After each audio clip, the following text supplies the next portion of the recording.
pessoas aqui no Teams, mas eu acredito que devem entrar mais pessoas, porque quando a gente fala 10h30, o pessoal sempre entra 10h35, normal, de presbiteriano.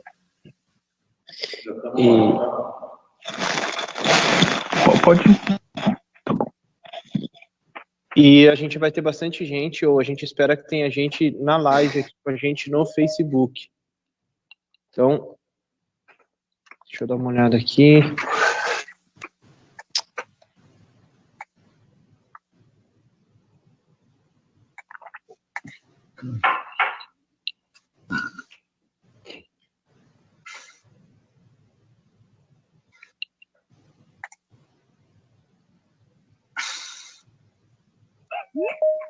Eu não tô achando a live.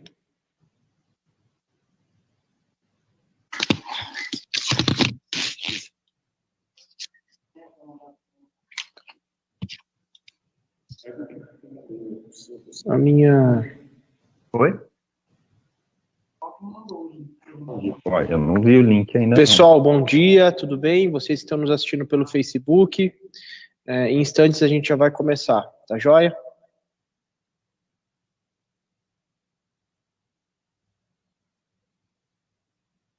Ainda não. Tá? Você tá pelo Facebook já, sim.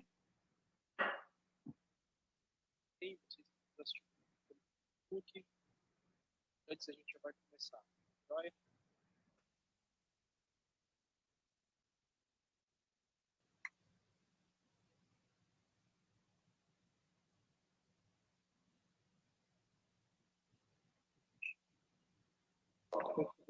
Beleza. Agora é que eu não estava conseguindo acessar aqui do meu computador, mas agora deu certo. Pessoal que está na live, bom dia. Vocês estão me ouvindo bem? Deem um ok para a gente começar. Oi, Cleusa, Daí, tudo bem? Saudade de vocês. Bom tê-los aqui com a gente.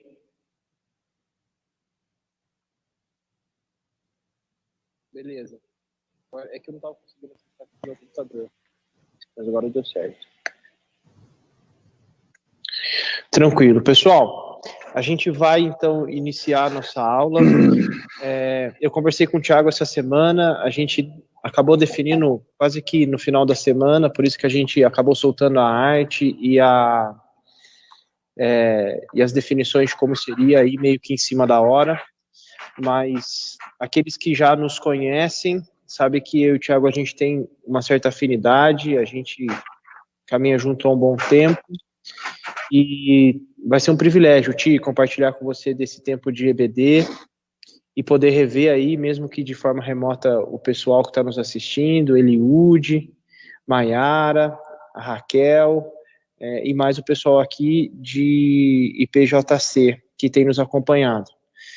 O Tiago, então, vai iniciar essas aulas em Apocalipse, vai falar um pouquinho hoje de alguns textos do capítulo 4 e 5, né, Ti? 4, 5 e 6.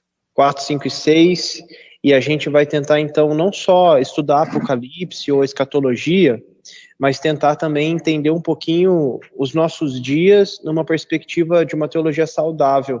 A gente tem visto muita coisa pipocando por aí, muita profetada, né, muita profecia, e às vezes talvez entender um pouquinho melhor o texto bíblico é de extrema importância para a gente ler os nossos dias também.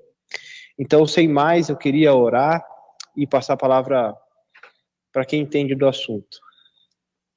Senhor, eu te agradeço pelo privilégio de poder estar aqui com os nossos irmãos, rever tantos queridos, mesmo que seja de forma remota, e pedir que o Senhor nos abençoe nesse período de estudo da tua palavra, e mais do que isso, que o Senhor, de fato, nos impulsione a uma vida com significado num mundo tão caótico, que a gente continue como igreja a cumprir nossa missão. Aliás, a tua missão no mundo. Nós oramos em nome de Jesus. Amém. Amém. Amém. Manda bala. Bom dia a todo mundo que está nos acompanhando. Obrigado pelo convite. Eu agradeço ao Gui e ao conselho da igreja do Jardim Conceição. E o que nós vamos fazer aqui, então, é o seguinte: eu vou fazer uma breve exposição dos capítulos 4, 5 e 6, principalmente do capítulo 6, dos 4 cavaleiros, porque no 4º cavaleiro está o assunto, acho que mais interessa a vocês, de acordo com aquilo que eu conversei com o Gui, e depois a gente pode abrir para pergunta, se assim for possível, tá bom? E eu vou usar de uma apresentação de PowerPoint, porque fica mais fácil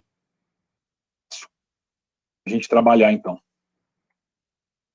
Acho que agora vocês já estão vendo a minha apresentação, certo?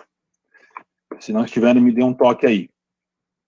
Bom, então a ideia é que a gente converse principalmente sobre os cavaleiros do Apocalipse. São os 4, depois eu vou falar dos 4, mas dos cavaleiros do Apocalipse, principalmente do 4, como eu já disse, mas a gente precisa antes entender um pouco o contexto desse capítulo 6, principalmente desses cavaleiros, para a gente ter condições de interpretar corretamente o que essa revelação trouxe, ensina para nós, né? E o texto-chave, eu acho, desse bloco do capítulo 4, porque o Apocalipse, ele é escrito de acordo com a interpretação que eu aceito, e que a maioria dos reformados aceitam, a gente chama de paralelismo progressivo, e há 7, então, blocos paralelos e progressivos ao longo de Apocalipse. O que a gente vai fazer aqui, basicamente, é trabalhar de maneira superficial um desses blocos, que é o segundo bloco do capítulo 4, até o 4.1 a 8.1, seria o segundo bloco dentro do Apocalipse. E o versículo-chave talvez seja esse de Apocalipse 5.5, que a gente vai dar uma sobrevoada também. Então, um dos anciãos me disse, não chore, eis que o leão da tribo de Judá, a raiz de Davi, venceu para abrir o livro e os seus 7 selos. Essa imagem do cordeiro talvez seja a principal imagem do Apocalipse, é a imagem-chave do Apocalipse, porque é a imagem mais forte a respeito de Jesus, e Jesus é sempre o tema de todo o texto bíblico, né? Então a gente tem que entender isso, e a gente vai voltar para esse versículo um pouco mais à frente. Bom, quando a gente fala dos cavaleiros do Apocalipse, como brincou um dos irmãos aí, falou que parecia o cavaleiro dos zodíacos, né? E esse é o problema. Se você fizer uma pesquisa rápida no Google sobre os cavaleiros do Apocalipse, você vai encontrar imagens como essas que você vê aí. Imagens sombrias, imagens principalmente literais de cavaleiros, né? E o problema, embora o irmão tenha brincado aí, eu sei disso, mas o problema é que grande parte dos cristãos interpretam dessa forma, estão mais próximos dos cavaleiros do Zodíaco ou de outros, do que daquilo que realmente João escreveu para nós, né? Então é importante entender, porque senão nós somos lançados em uma bagunça teológica que traz pessimismo, que junta com uma mitologia estranha, tal. Então eu já começo dizendo que os 4 cavaleiros do Apocalipse não tem nada a ver com essas imagens, ou com 4 cavaleiros literais, né? Então isso a gente já tem que desmontar logo de início. Bom, uma introduçãozinha rápida, a gente precisa lembrar para chegar até o capítulo 4, né?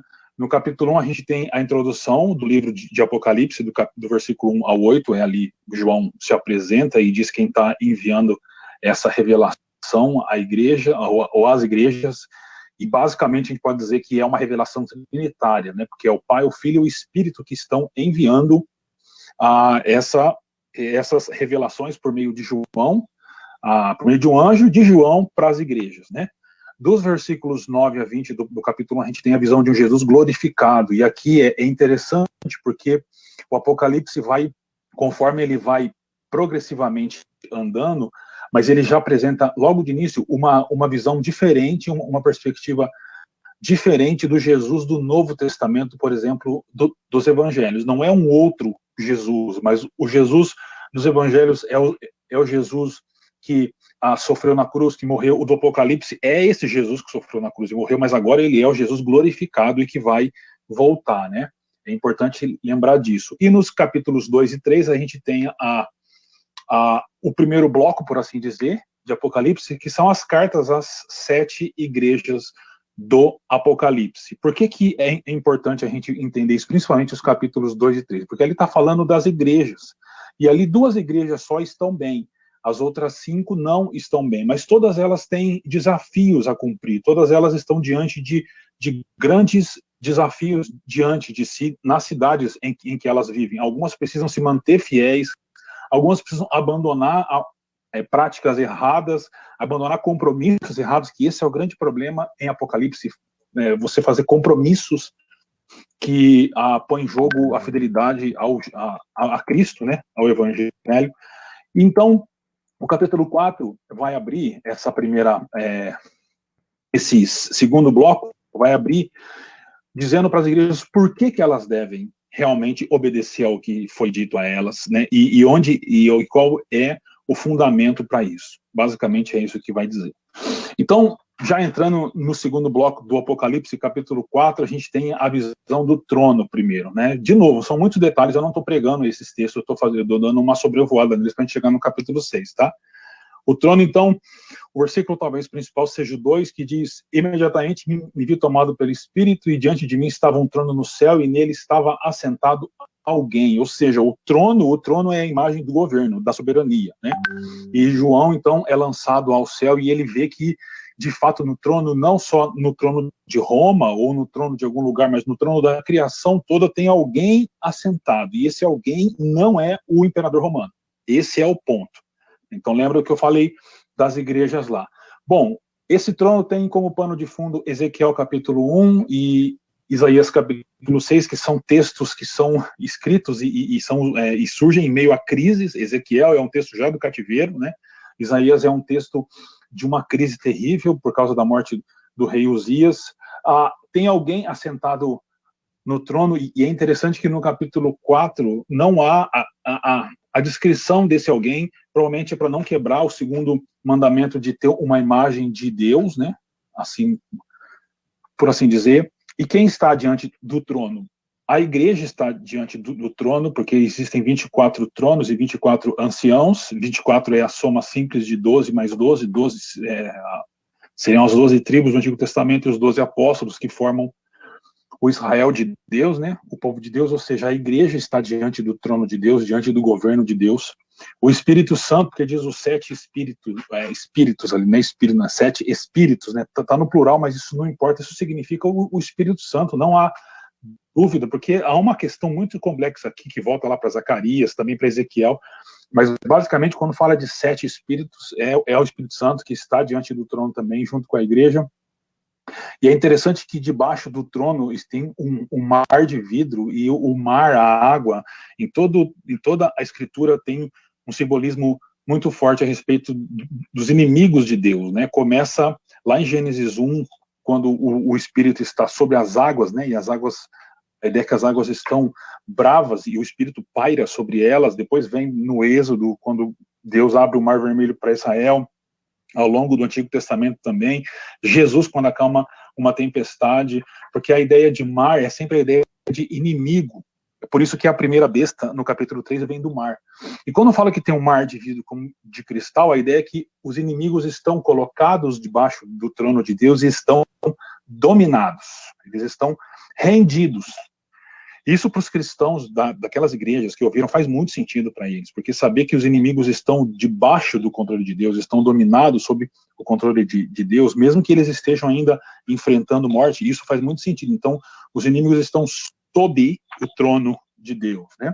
Também diante do trono está a criação, que é representada pelos 4 seres viventes, e é interessante que no versículo 11, então, embora ao longo do texto não há uma descrição bem objetiva de quem está no trono, ele diz quem está no trono, né? Ele diz que por tua vontade, as coisas que foram criadas existem, né? E foram criadas. Ou seja, quem está no trono é o Criador, é o Deus Todo-Poderoso, é o Criador de todas as coisas. Esse é o capítulo 4. A gente entra no capítulo 5 do Cordeiro, aquele versículo que nós já lemos, é o principal. E alguns destaques que a gente faz aqui. Primeiro, no versículo 4 diz que o Cordeiro é digno. Não é só digno no sentido de honra, mas é digno no sentido de que ele foi feito para isso. Ele alcançou isso, né? Ele tem as credenciais para isso. É essa a ideia, não é essa a ideia só de honra, mas é de ter as credenciais para isso, né? E a mesma palavra usada lá no versículo no capítulo 4 para o que está sentado no trono. E a gente tem uma cristologia bem alta, então, que prova que Jesus é Deus, né? No versículo 5 diz que ele venceu, literalmente lá, ele conquistou, e a ideia do verbo lá, da ideia de que foi uma vitória, foi uma conquista eterna, ou seja, ela extrapola o tempo, não foi só temporal para aquele tempo, né? E diz respeito ao quê? Ao sacrifício e à morte de Cristo na cruz. Lá foi a vitória, e esse é um dos temas mais importantes em Apocalipse, porque a vitória é, na perspectiva humana, a derrota, mas para Apocalipse não. Para Apocalipse, a morte é a vitória, porque Cristo venceu morrendo, e os cristãos vencerão morrendo também, né? E há um contraste com as vitórias do imperador romano, que eram vitórias que ele vencia matando, enquanto o Cordeiro venceu morrendo e se entregando pelo seu povo, né? E a razão dessa conquista é clara, olha só, diz, para abrir o livro e os seus 7 selos, ou seja, aqui está o ponto que a gente começa a já chegar lá. A vitória de Cristo na cruz tem o objetivo de abrir o livro e os seus 7 selos. Também fala que ele era um cordeiro como tendo sido morto, literalmente que foi assassinado violentamente, e essa mesma palavra ocorre lá em 13:8 para dizer que essa morte violenta é desde a fundação do mundo, né? Deus já tinha esse plano, e é uma situação que está no horizonte dos leitores de Apocalipse também, que Apocalipse chama os leitores a se manterem fiéis a Deus até a morte. E quem é o cordeiro? O cordeiro, então, é um leão, conforme a profecia de Jacó aos seus filhos, a Judá, mais especificamente em Gênesis 49. Ele é a raiz de Davi, conforme a promessa que Deus fez para Davi lá em 2 Samuel capítulo 7. Ele é o cordeiro do Êxodo, que eu já falei, a principal imagem no Apocalipse. E ele tem 7 chifres no sentido que ele tem todo o poder e autoridade. Lembra lá da grande comissão? Toda a autoridade me foi dada nos céus e na terra. E também os 7 olhos significam que ele é aquele que envia o Espírito Santo. É a mesma teologia que a gente encontra em Lucas, por exemplo, e Atos, né? E João também, ele precisou ir para enviar o Espírito, e é o Cordeiro que envia o Espírito. E em 5:13 há uma clara divinização do Cordeiro, porque tanto que está assentado no trono no capítulo 4, quanto ao Cordeiro, eles são dignos de louvor e de adoração, ou seja, o Cordeiro é Deus para nós, né? Não há nenhuma dúvida a respeito disso. Esse é o Cordeiro que a gente está falando. Então a gente já entra lá no capítulo 4, algumas questões introdutórias, tá bom?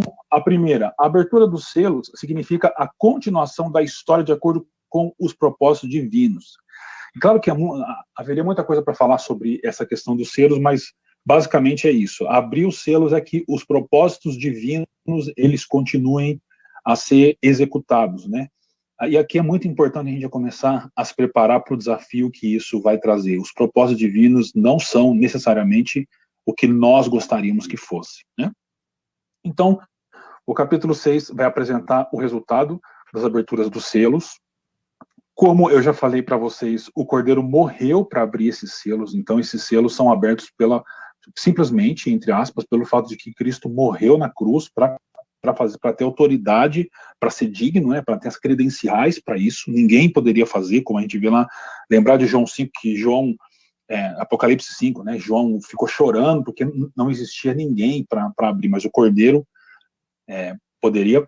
O que acontece, principalmente com relação aos cavaleiros, tem uma base forte no que a gente chama de pequeno apocalipse dos evangelhos, como Jesus tem um discurso apocalíptico, conforme narrado em Mateus 24:25, Marcos 13 e Lucas 21. E é outro ponto importante, a abertura dos selos atingirá a igreja, ou seja, o povo de Deus, o mundo, no sentido das pessoas, e a criação toda. Não há como escapar disso. E os cavaleiros e os selos, que estão relacionados aos primeiros selos, eles se baseiam em Zacarias 1, 7-17 e 6, de 1 a 18, né? E os cavaleiros não são apresentados em uma ordem cronológica. Não são, tá bom? Bom, vamos para os cavaleiros, então. Eu vou ir mais rápido nos 3 primeiros, para a gente gastar um pouco mais de tempo no quarto, tá bom? O primeiro cavaleiro, então, diz João em Apocalipse 6:1, observei quando o Cordeiro abriu quando abriu o primeiro dos 7 selos, então ouvi um dos seres viventes dizendo com voz de trovão: vem, olhei diante de mim, estava um cavalo branco. Seu cavaleiro empunhava um arco e foi-lhe dada uma coroa, e ele cavalgava para vencer, ou vencendo para vencer. Ele cavalgava vencendo para vencer. Muita gente interpreta como diferente da interpretação que eu vou dar aqui, até gente que eu gosto muito e que eu acompanho, né, e concordo com quase tudo, mas eu acho que a interpretação que eu apresento aqui é a que faz mais sentido. A gente tem que destacar que era um cavalo branco, que ele tinha um arco, ele tem uma coroa e ele cavalga como vencedor para vencer, né? Então, o cavalo branco, ele ocorre só, mais uma vez, em Apocalipse 19:11. E se você ler esse texto, eu estou com a minha Bíblia aberta aqui, eu vou ler rapidamente só esse versículo para você. Diz assim: vi os céus abertos diante de mim, um cavalo branco, cujo cavaleiro se chama Fiel e Verdadeiro, ele julga e guerreia com justiça. E aí vai discorrendo até o versículo 21, e não há nenhuma dúvida de que esse cavaleiro branco, esse cavalo branco e o cavaleiro do capítulo 19 é Jesus. O cavalo branco era o cavalo do imperador romano, e aqui o capítulo 19 está dizendo que Jesus é o grande imperador, é o senhor de todas as coisas. Então, se a gente usa de regras hermenêuticas corretas, mais firmes, não dá para interpretar diferente aqui nesse caso. Então, esse cavalo branco está falando não só de Jesus, mas do Evangelho, principalmente, né? Por quê? Porque por causa da continuação. O arco é a ideia da mensagem do Evangelho que vamos dizer assim, lançada, né? Individualmente para cada pessoa. Ele tem uma coroa, a palavra coroa ocorre 8 vezes em Apocalipse 7, que delas com uma referência positiva, só uma delas que não. E ela tem uma relação muito forte com os 24 anciãos, que se dobram diante do trono e lançam suas coroas, né? Então, aqui, esse cavalo tem Jesus, o Evangelho, a mensagem, a igreja, e principalmente esse último ponto, né? Que ele cavalgava como vencedor ou vencendo para vencer. A palavra aqui que a gente traduz como vencedor ou vencendo é exatamente a mesma palavra que está ao final de todas as 7 cartas, ao vencedor, ao vencedor. Então aqui, o primeiro cavalo e cavaleiro, eu entendo que é o Evangelho de Jesus, né? E isso está muito conectado com a teologia bíblica do Novo Testamento, porque a vitória de Jesus na cruz desencadeia a missão do Evangelho. Eu já falei para vocês de Mateus capítulo 28, a partir do 16, especialmente do 18, né? Toda a autoridade me foi dada, então vão pela terra e façam testemunha de todas as nações. Então, o primeiro resultado, né, da vitória de Cristo na cruz é o anúncio, a pregação, o testemunho do Evangelho, e ele sai vencendo para vencer. O primeiro cavaleiro, então, é o Evangelho de Jesus. O segundo cavaleiro é o cavaleiro vermelho. Então diz assim: quando o cordeiro abriu o segundo selo, ouviu o segundo ser vivente dizer: vem. Então saiu outro cavalo, e esse era vermelho. A ideia era um vermelho fogo, sabe aquele vermelho forte do fogo? O seu cavaleiro recebeu a poder. Olha só, ele recebeu, né? Lá recebeu a coroa, que ele recebeu o poder. E, queridos, recebeu o poder de quem? De quem está controlando tudo, né? Para tirar a paz na terra e fazer que os homens se matassem uns aos outros, e foi-lhe dado uma grande espada. Aqui é interessante, então, que segue a pregação do Evangelho, no sentido de ser uma consequência dela também, né? A ideia é, o vermelho fogo, esse vermelho, ele ocorre 2 vezes só em Apocalipse, nesse texto aqui, no capítulo 6, e no capítulo 12, versículo 3, que vai falar sobre o grande dragão, vermelho fogo também. Então, há uma relação, ele relaciona esse segundo cavaleiro com o grande dragão. E esse cavaleiro veio para tirar a paz, né, para que os homens se matassem. Então, está falando aqui de guerras, né, mas não de uma guerra simples. Quando fala de espada ali, em português, a gente traduz tudo como espada, espada, espada, espada. Só que em grego não, porque em grego mudam as palavras e de acordo com a palavra, você sabe qual tipo de espada era, então a qual exército, a qual guerreiro isso faz referência. Nesse caso aqui, a palavra tá ali, chama mahaira. Mahaira seria mais ou menos isso, e a ideia de uma espada romana. Então, eu coloquei lá que esse segundo cavaleiro significa a violência oficial. Eu poderia chamar também de uma violência estatal. O que significa, então, esse segundo cavaleiro? Toda violência, né, em decorrência também da pregação do evangelho, que é oficial, que é estatal. Por exemplo, Estado Islâmico hoje, Coreia do Norte, governo da Coreia do Norte, e assim por diante. No tempo do Apocalipse era o Império Romano, e todos esses estados têm por trás deles o dragão, que é aquele que fomenta o ataque aos cristãos. Basicamente esse, então, né? Só lembrando, eu acho que eu não falei isso, os cavaleiros, esses 4, eles não estão restritos a um período de tempo, né? Eu vi um tempo atrás aí um vídeo no YouTube, o cara falou que viu um dos cavaleiros lá no Egito, e aí tem um vídeo assim, uma fumateira e tem a forma de um cavaleiro, pelo menos eles falam que viram. Não, esses cavaleiros são resultados que acontecem entre a primeira e a segunda vinda de Cristo, que é o que o Apocalipse trata. O Apocalipse trata desse período, entre a primeira e a segunda vinda de Cristo, e vai em um paralelismo progressivo para isso. Então tem essa grande espada. O terceiro cavaleiro. O terceiro cavaleiro é o cavalo preto. Quem que foi esse nome desse? Vermelho. Não, eu sei. Das guerras que ele veio para matar. Oi? Vamos lá. O terceiro cavaleiro é o cavaleiro preto, que diz assim: quando o cordeiro abriu o terceiro selo, ouviu o terceiro serpente dizendo: venha. Olhei diante de mim, estava um cavalo preto. Seu cavalo tinha na mão uma balança. Então ouviu que parecia uma voz entre os 4 seres viventes dizendo: 1 quilo de trigo por 1 denário, 3 quilos de cevada por 1 denário, e não danifique o azeite e o vinho. Esse cavaleiro, ele é o cavaleiro que representa a crise econômica, né? Principalmente a fome que gera a crise econômica, né? Por isso ele é preto. Quando fala de balança, a ideia é de injustiça econômica e até de um tipo de escravidão econômica, por assim dizer. É interessante que quando ele fala lá de trigo e cevada, é claramente uma crise econômica, porque ele diz assim: 1 quilo de trigo por um denário dava para comprar 15 vezes mais do que isso de trigo, na época, né? Então, o que está falando? Está falando de inflação também, de problemas econômicos graves que afetam a criação. Quando fala de azeite e vinho, fala de uma exploração, porque azeite e vinho era uma comida mais comum entre os ricos. Então, quando fala não danifique o azeite e o vinho, dá a ideia de uma exploração econômica dos mais ricos pelos mais pobres, né? Então, aqui está falando de uma crise econômica também.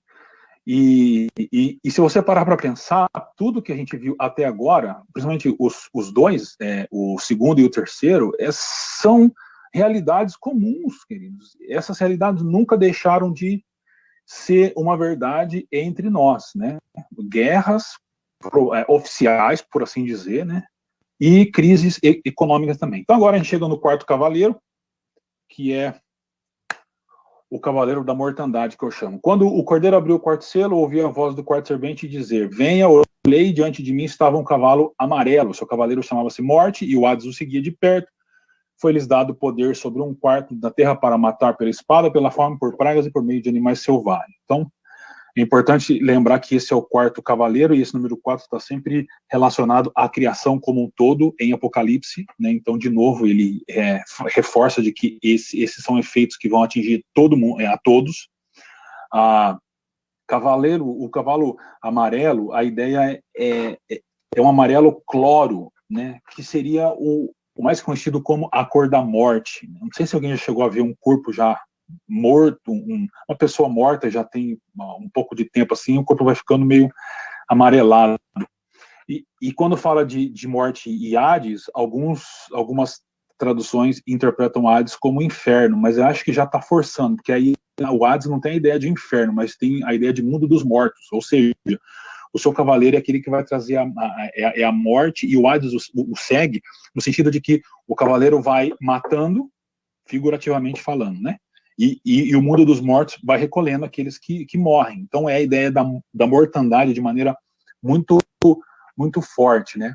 E aqui é interessante aquela questão da espada, porque a palavra para espada é outra aqui.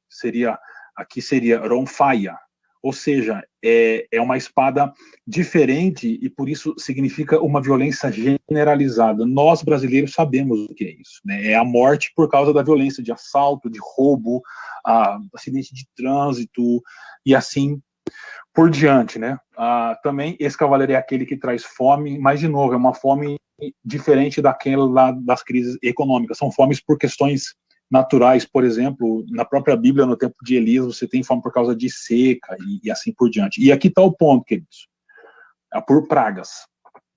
Essa palavra praga aqui pode ser traduzida por doença, mas por pragas. Esse é o cavaleiro, figurativamente falando também, que traz a mortandade por meio de pragas, que é o que a gente está passando exatamente agora, nesse tempo, né? E também por animais selvagens da terra, que são ataques naturais, e também nas arenas, pelos cristãos que morreriam lá nas arenas. E aqui está o ponto. Esse quarto cavaleiro, lembrando que é uma realidade que abrange o período entre a primeira e a segunda manifestação de Cristo, traz morte dessas formas. Isso é normal acontecer, né? Infelizmente, para nós, isso é normal.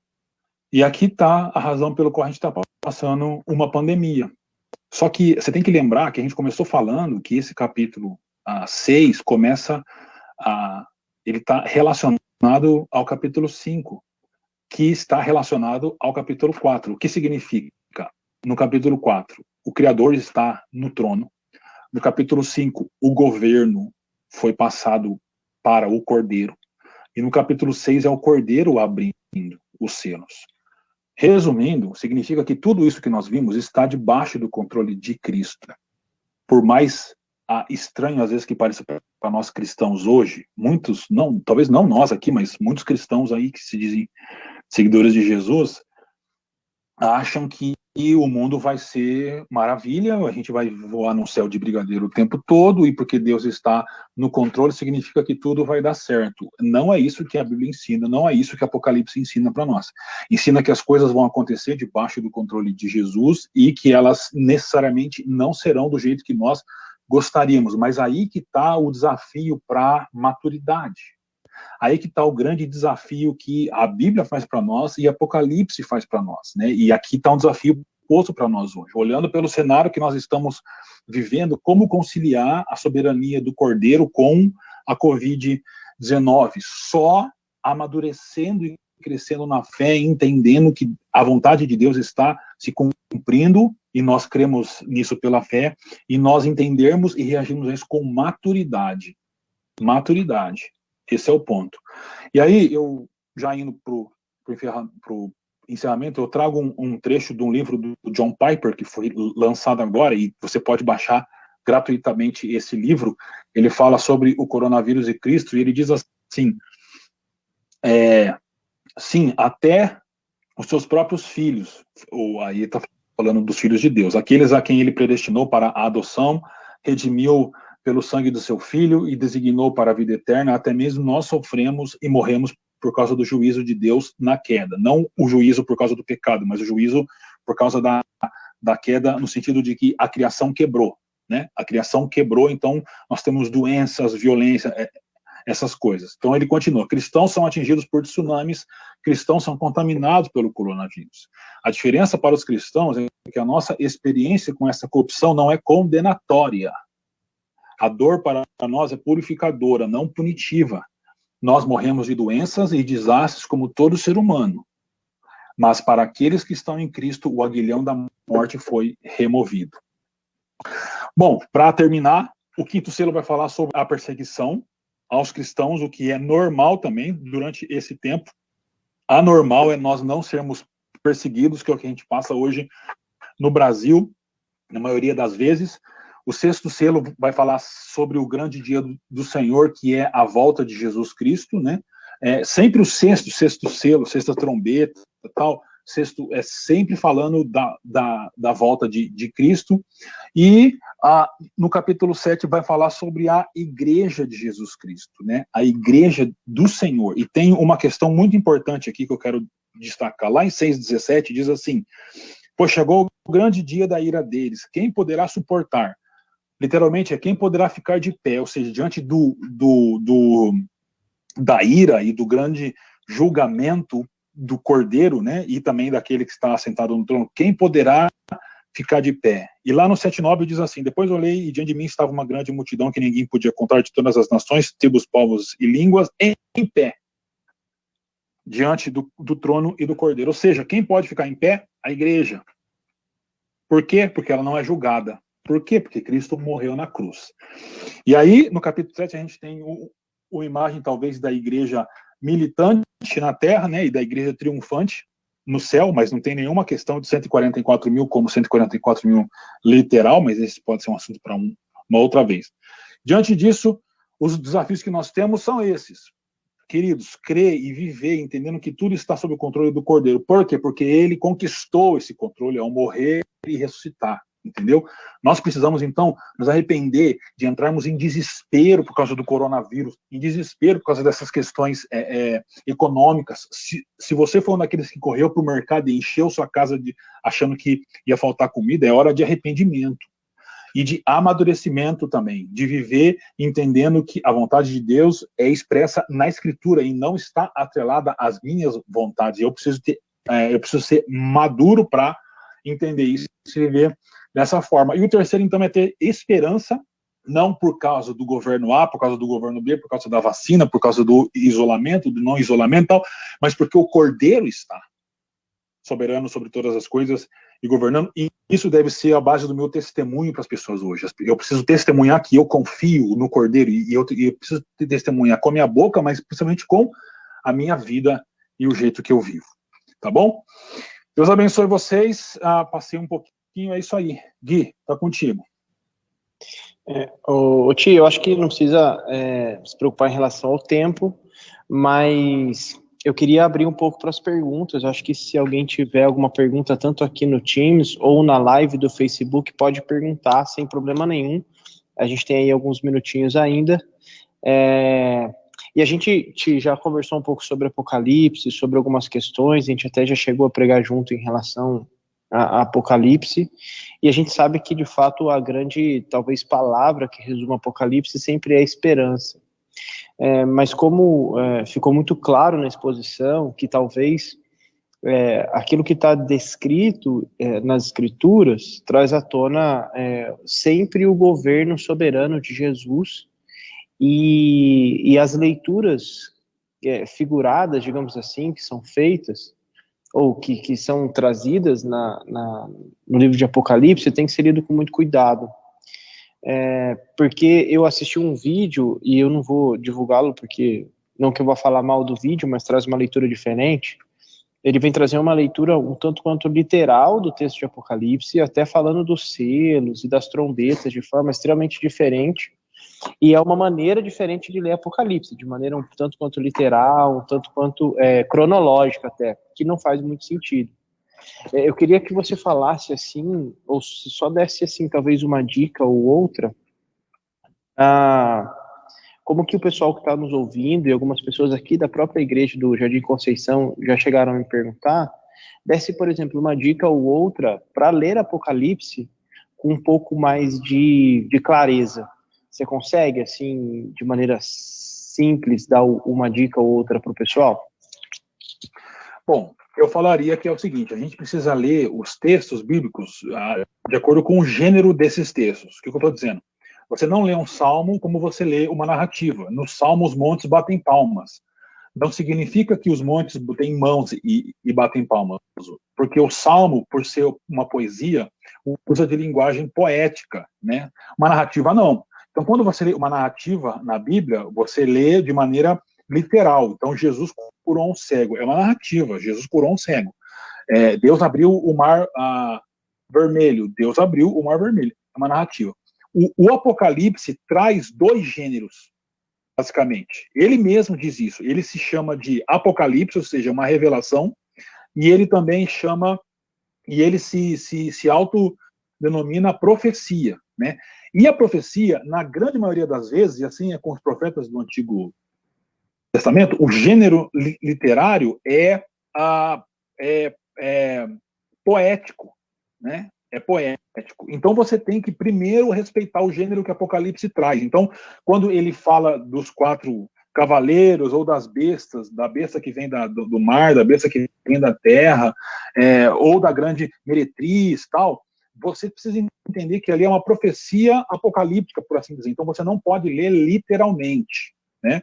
E aí você tem que entender, então, esses blocos, esses 7 blocos. E aí eu sugiro o livro que eu sugiro para todo mundo que quer começar a entender o Apocalipse bem. É um livro bem tranquilo para se ler, bem fácil de se ler. Tem em português, é antigo, é do William Hendrickson, chama Mais do que Vencedores. Mais do que Vencedores, é um livro pequenininho também. Eu sugiro que se você que quiser ler o Apocalipse, leia junto com esse livro do Hendrickson, que sem dúvida você vai conseguir ler de maneira bem melhor e mais proveitosa o Apocalipse. Essas 2 dicas eu diria: respeito ao gênero do Apocalipse e usar o Hendrickson para ir conduzindo pela leitura. Legal. Tá aberto. Alguém gostaria de fazer uma pergunta? Tem uma pergunta aqui no Teams. Eu não sei se você consegue ler, tia, aí, mas eu vou ler para você, ó. E aí todo mundo na live também consegue ver. Mas a pergunta é assim, ó. Entendo que as pragas, como a Covid-19, têm sido uma constante da humanidade.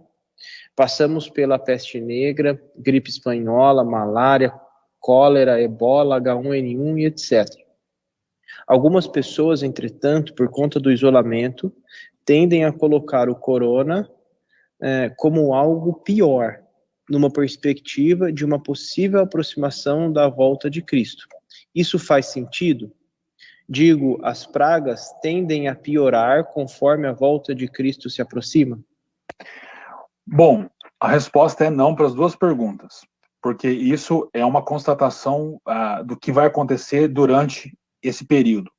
E de acordo com os sermões escatológicos, por exemplo, de Marcos, capítulo 13, que a gente pode conversar também um dia, são outros os sinais que apontam para a volta de Cristo, não uma peste como essa. Legal. Tem uma outra pergunta. Pastor Tiago, pode divulgar o link do livro do John Piper e como baixá-lo? Eu vou ver se eu acho aqui e divulgo aqui. Pode continuar aí, Gui. Tá. Alguém mais tem alguma pergunta? Isso, pode falar, Marcelinho. Jogo rápido também, meio que na mesma linha do que o senhor mesmo comentou, introduziu antes do pastor responder, Guilherme. Thiago, perdão. Eu tenho visto agora, por conta do Covid-19, acho que o pessoal tem tido mais tempo para ficar pensando, já que está todo mundo em casa, né? Muita gente querendo, através aí das coisas que estão acontecendo, tentar entender a data da segunda volta de Cristo, né? Da vinda de Cristo. E pelo que a gente vai entendendo, literalmente, como o pastor Tiago veio trazendo, cada um dos cavaleiros aí, do evangelho sendo pregado, das doenças e pragas chegando, das guerras, da escassez, é tudo que a gente tem vivido, mas na minha percepção não é o que a gente tem vivido agora, mas dentro da história da humanidade como um todo isso sempre acontece, dada a natureza da queda do homem, né, que sempre é pecador e sempre tende a fazer o que é errado e não o que é correto aos olhos de Deus. Isto posto, dá a entender, e acho que a própria Bíblia fala isso, assim, é impossível a gente, enquanto humano, tentar decifrar a volta, a segunda vinda de Cristo, né? A gente tem que só que estar preparado, cumprir os propósitos que Cristo estabeleceu, de pregar o evangelho, etc, etc, mas tentar traduzir, ficar de olho, como eu vejo alguns amigos de outras denominações, mandando um vídeo, está acontecendo isso, Cristo está voltando. Cristo está voltando desde sempre, né? Agora, o momento exato, a gente não tem a menor possibilidade de entender, correto?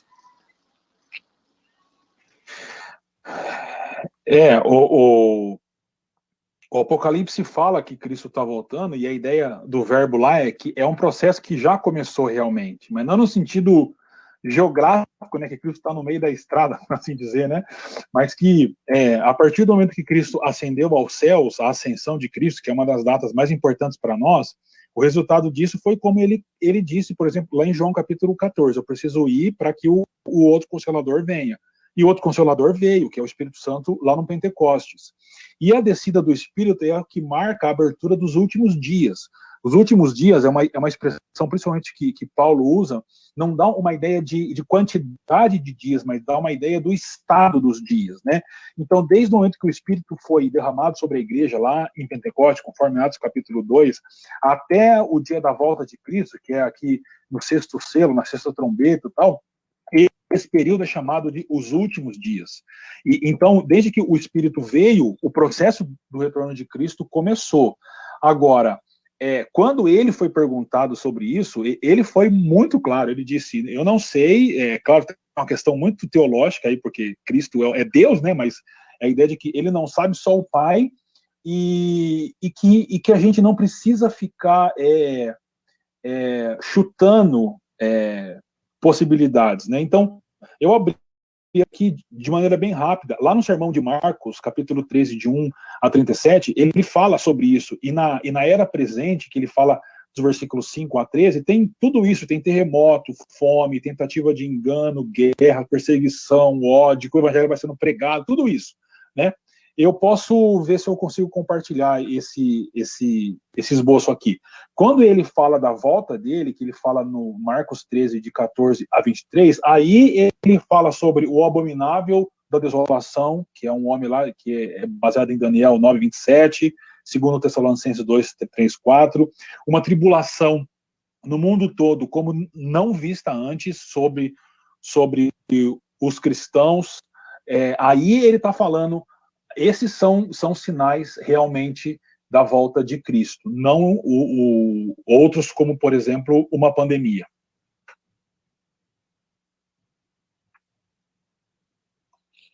Legal. Respondeu sua pergunta, Marcelo? Sim, sim. Se possível, se o pastor puder compartilhar esse esboço, esse estudo com a gente. Muito bacana. Legal. Eu acho que... Vou compartilhar só aqui o esboço, que depois eu te mando. Eu te mando o arquivo. Marcos capítulo 13, quando fala da era presente, fala de coisas que a gente viu nos cavaleiros, sabe? Claro que não tudo, né? Porque não é literal. E a grande tribulação é um período diferente do que a gente está vivendo agora. Seria isso. Ô Ti, você está mostrando esboço, eu estou lembrando de um arquivo que a gente tem, que é do Bosman, que ele dá um panorama bem rápido e simples de como ler Apocalipse. Você lembra desse estudo dele? Desculpa, cortou sua pergunta aqui. Você lembra que tem um arquivo, que é um estudo bem simples do Bosman, sobre como ler Apocalipse, que ele vai ensinando essa repetição de 7 vezes? Eu não sei. Eu não sei se eu tenho, talvez eu tenha. Não, eu aqui. Tenho, mas não sei se você se lembra dele. Não.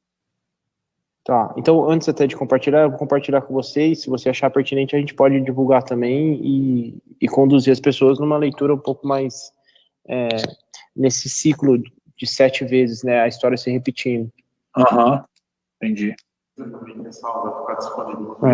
Então, assim, eu queria saber, na verdade eu queria falar uma coisa antes, que é a sua pergunta, você que está participando, seja pelo Facebook ou seja pelo Teams aqui, que também necessariamente vai passar na live, é extremamente importante, porque Apocalipse, escatologia, ele é cheio de mística em volta dele, cheio de leituras que a gente foi contaminado, digamos assim, ao longo da vida, e faz com que a gente consiga tornar um pouco mais prático e claro para vocês. Então, se ficou dúvida, pergunte.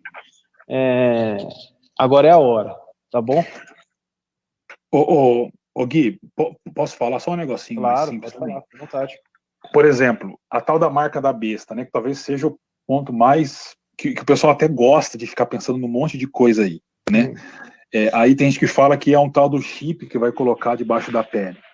Uma das principais regras hermenêuticas, que é como a gente interpreta um texto, é o seguinte: um texto, ele bíblico no caso, né, nunca pode significar para nós o que não significou para os primeiros leitores. E aí, como que no primeiro século você está falando sobre um chip? não tem cabimento um negócio desse. Não tem cabimento, né? Então, a luz do que você vê em Apocalipse, primeiro tem também a marca de Deus. Não tem só a marca da besta, mas todo mundo fala só da marca da besta. Tem a marca de Deus. E é uma marca colocada na mão, não esquerda, mas na mão direita e na testa. Então, aí você vai tendo elementos para entender o que significa a marca da besta, e que não tem nada a ver com chip, por exemplo, que não teria como ser um chip no primeiro século, a não ser que já tivesse inventado um chip no primeiro século, a gente não sabe, né? Pois é. É uma boa ilustração. Mas, bom, a gente vai continuar com essas aulas. Ao longo da semana, eu e o Thiago, a gente vai trocando ideia, figurinha, para a gente conduzir os próximos encontros. Mas eu espero mesmo que vocês tenham gostado. Já agradeço mais uma vez o Thiago pela disposição, que prontamente atendeu aí o convite e o desafio. Tem alguém fazendo alguma pergunta ou é impressão minha? Acho que não. Espero de fato então, que vocês tenham gostado e a gente continua na semana que vem. E é bom também, pessoal de Campos Elíseos participando com a gente, saudade de todos vocês. E eu acho que, como a Mayara falou aí, é muito, muito bom a gente poder compartilhar as experiências e ouvir a participação aí de todo mundo. Bênção pura, pessoal. Deus abençoe vocês, bom domingo. Tiagão, obrigado mais uma vez. E a gente volta na semana que vem para dar continuidade. Abração para vocês. Abraço todo mundo aí. Abraço.